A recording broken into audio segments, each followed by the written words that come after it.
Hello, welcome to Bilingual Tutorial. This is Maya Anandan. Today we are going to discuss chapter 20 from Fine Tune, Errors, Common and Uncommon. In this lesson, some common and uncommon mistakes we usually make while using English is explained here. In English, there may be different terms for a single term we use in our mother tongue. For example, fall. വീഴുക എന്ന meaning വരുന്ന verb ഫോളിന് പല type of words use ചെയ്ത് നമുക്കതിൻ്റെ different situations explain ചെയ്യാം. ഒരു വ്യക്തി if he fallen from a bike, ഒരു ബൈക്കിൽ നിന്ന് വീണെങ്കിൽ നമ്മൾ എങ്ങനെ പറയും? അങ്ങനെ തന്നെയാണോ if he fall from a horse, what will say? കുതിരയുടെ മുകളിൽ നിന്ന് വീണാൽ നമ്മൾ എന്ത് പറയും? Or else if he drunk and fall somewhere on the road, അപ്പോൾ അദ്ദേഹം കുടിച്ച് എവിടെയെങ്കിലും റോട്ടിൽ മറിഞ്ഞു വീണെങ്കിൽ എന്ത് പറയും? See, in Malayalam for all the situations we are using same word, വീഴുക, വീണു. But in English there are different terms to explain the situation. Let's see what are they. Usually there is a tendency for us to say fallen down, താഴെ വീണു. But instead of that, if a person is falling from a bike, we can say fallen off. I have never fallen off my bike. Okay. And fallen off can be used also to represent if a person is falling from a horse, a ladder, a chair, etc. Actually, this term to fall down means to fall into the ground from standing position. We know the rhyme, Jack and Jill went up the hill to fetch a pail of water. Jack fell down. They are falling down into the ground from a standing position. And see the other one, tears fall down. Actually, tears never fall down. Instead, we can use tears fall. അവിടെ leaves fall ചെയ്യുമ്പോൾ, rain fall ചെയ്യുമ്പോൾ, snow fall ചെയ്യുമ്പോഴൊന്നും നമുക്ക് അതിൻ്റെ കൂടെ ഒരു preposition ചേർക്കേണ്ട കാര്യമില്ല. Instead we can say that verb fall എന്ന് മാത്രം ചേർത്താൽ മതി. So to show the natural downward movement of things use fall. സാധാരണ നാച്ചുറലി താഴേക്ക് വീഴുന്ന ഒരവസ്ഥയെ കാണിക്കാൻ ഫോൾ എന്നുള്ള ടേം മാത്രം മതി, ഫോൾ ഡൗൺ വേണ്ട. If you fall by hitting something accidentally with your foot, the proper expression for it is to trip over. Okay, നമ്മൾ ചോദിച്ചിരുന്നു ഒരാൾ മദ്യപിച്ച് ലക്കിട്ട് എവിടെയെങ്കിലും തട്ടി വീണാൽ അതെങ്ങനെ നമ്മൾ ഇംഗ്ലീഷിൽ പറയുമെന്ന്. അതിങ്ങനെയാണ്, he was drunk and kept tripping over as he walked. It was a common mistake, but we need to discuss another one. Next one, I got your letter on last Friday. Here we need to avoid the preposition in front of a phrase showing time. Here we know the phrase which shows time, it is last Friday.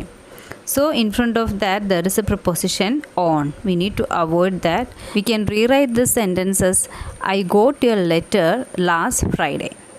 Then one uncommon mistake can be discussed. I am sad indeed to hear that you cannot attend my daughter's wedding. Actually, indeed means in fact, truly, etc. And how we can rewrite the sentence? Either we can write, instead of indeed, we can write certainly or definitely, or we can restructure the sentence. So the answers can be, I am certainly very sad, or I am indeed very sad. One, it's a common mistake. As you had advised, we bought the ornaments from a jewelry in Thrissur. Here the word jewelry is having little bit problem. Actually the term jewelry means ornaments like ring, bangle, etc. The other word is jewelers. Jewelers means place where ornaments sold, and we bought the jewelry from a jewelers in Thrissur. That is the right sentence. Jewelers is a place where jewelry is sold. Jewelers എന്ന് പറയുന്ന ടേമാണ് സ്വർണ്ണക്കട. പക്ഷേ jewellery എന്ന് പറയുന്നത് ഓർണമെൻറ്റ്സിനാണ്. നമ്മൾ സാധാരണ വരുത്തുന്ന ഒരു മിസ്റ്റേക്കാണിത്. കൂടാതെ റോൾഡ് ഗോൾഡ് എന്ന് പറയുന്നതും ഇതുപോലെ സാധാരണ വരുത്തുന്ന ഒരു മിസ്റ്റേക്കാണ്. റോൾഡ് ഗോൾഡ് എന്ന് പറഞ്ഞാൽ സ്വർണ്ണത്തിൽ പൊതിഞ്ഞത് എന്ന് തന്നെയാണ് അർത്ഥം. അതായത് 5% of gold must be there. പകരം റോൾഡ് ഗോൾഡ് എന്ന് പറഞ്ഞ് നമ്മൾ പറയുന്നത് ഇറ്റ് ഇസ് കോസ്റ്റ്യൂം ജ്വല്ലറി. അതായത് ഇൻഎക്സ്പെൻസീവ് ആയിട്ടുള്ള മെറ്റീരിയലിൽ നമ്മൾ മേക്ക് ചെയ്തിട്ടുള്ള ആ ജ്വല്ലറിക്ക് പറയുന്ന പേരാണ് കോസ്റ്റ്യൂം ജ്വല്ലറി. ദെൻ ഇതുപോലെ നമ്മൾ സാധാരണ തെറ്റിക്കുന്ന ഒരു വേർഡാണ് ഹോട്ടൽ ആൻഡ് റെസ്റ്റോറൻറ്റ്. ഹോട്ടൽ എന്ന് പറഞ്ഞാൽ നമ്മൾ സാധാരണ ഗ്രാമത്തിലൊക്കെ കാണുന്ന ചെറിയ ചായപ്പീടിയുടെ മുമ്പിൽ വരെ എഴുതി വച്ചിരിക്കുന്നത് കാണാം, hotel Aryas or Kuttettan's hotel. Actually hotel എന്ന് പറഞ്ഞാൽ സ്റ്റേ ചെയ്യാൻ പറ്റിയ റൂംസുള്ള റെസ്റ്റിംഗ് പ്ലേസിനാണ് ഹോട്ടൽ എന്ന് പറയുന്നത്. Actually which word we need to use here, it is restaurant. Restaurant is a place where people pay to sit and eat meals that are cooked and served on the premises. ഒരിടത്ത് ഭക്ഷണം cook ചെയ്ത് save ചെയ്യപ്പെടുന്നു, അത് നമ്മൾ അവിടെ ഇരുന്ന് കഴിക്കുന്നുവെങ്കിൽ ആ സ്ഥലത്തിന് പറയുന്ന പേര് റെസ്റ്റോറൻ്റ് എന്നാണ്. എന്തുകൊണ്ട് അങ്ങനെയുള്ള സ്ഥലത്തിനൊക്കെ നമ്മൾ ഹോട്ടൽ എന്നാണ് പറയാറുള്ളത്, റെസ്റ്റോറൻ്റ് എന്ന് ചേർക്കാറില്ല? ചിലപ്പോൾ ആ വാക്കിൻ്റെ ഒരു പ്രൊനൗൺസിയേഷൻ കൊണ്ടാവാം, റെസ്റ്റോറൻ്റ് എന്നുള്ള വേർഡിൻ്റെ ഒരു പ്രൊനൗൺസിയേഷൻ കൊണ്ടാവാം നമ്മൾ ഹോട്ടലാണ് കൂടുതൽ ചൂസ് ചെയ്യുന്നത്. പക്ഷേ അത് മിസ്റ്റേക്കാണ്. പലപ്പോഴും നമ്മൾ പറയുന്നത് തെറ്റാണെന്നുള്ള തിരിച്ചറിവ് പോലും ഇല്ലാതെയാണ് റെസ്റ്റോറൻറ്റിന് പകരം ഹോട്ടൽ എന്ന് നമ്മൾ പറയാറുള്ളത്.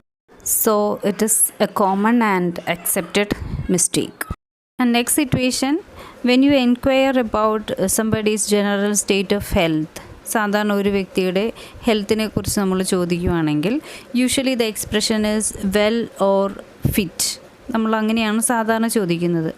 Are you fit and well എന്നാണ് ചോദിക്കുന്നത്. Or are you in good condition means you are fit and strong enough. Okay, then use well when somebody asks about the health. Okay, then another term, how are you? We know reply can be I am fine, but we couldn't say I am very fine. Very fine എന്ന് ചേർക്കരുത്, I am fine എന്ന് ചേർക്കാം. അല്ലെങ്കിൽ very well thank you എന്ന് പറയാം. very ചേർക്കുകയാണെങ്കിൽ അതിന് ശേഷം fine ചേർക്കരുത്. Okay, then next it is when somebody is not fat or can play or do exercise, can say he is in good shape. Okay, keep in shape, to be in good health. Like more examples are given in our text. Okay, in this sentence there is a new star in the horizon. The mistake is the use of preposition in. Actually the answer is there is a new star on the horizon. Along with the word horizon we can use preposition on. Horizon എന്ന വേർഡിൻ്റെ കൂടെ preposition on ചേർക്കുക. Next it is textual questions answers. First question, the rider fell dash his horse and the answer is the rider fell off his horse. Second question, there is a new star dash the horizon. Answer is there is a new star on the horizon. Then third, he has visited France. Say the same sentence in another way. He has been to France. That's the answer. Hope you understood this lesson. Here ends today's class. Thanks for watching.